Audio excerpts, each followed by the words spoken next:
Kok bisa ratusan SPBU di Australia sampai kehabisan stok BBM?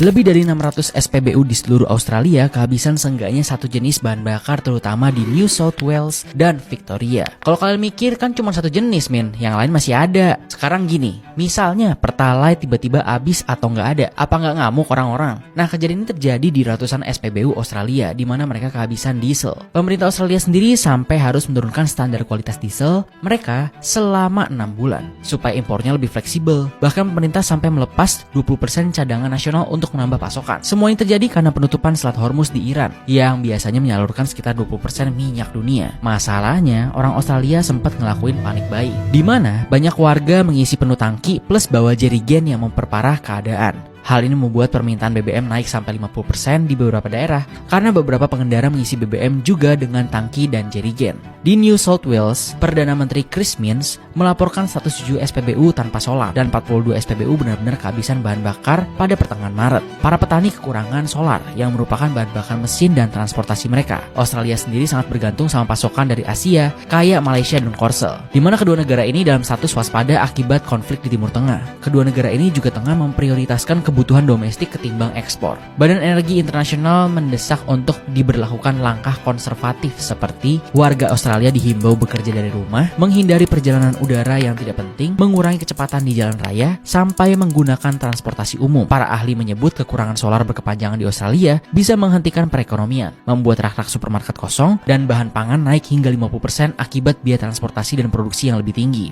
Kini pemerintah Australia mencoba melakukan penyelidikan untuk penimbun dan pengecer BBM melalui The Australian Competition and Consumer Commission.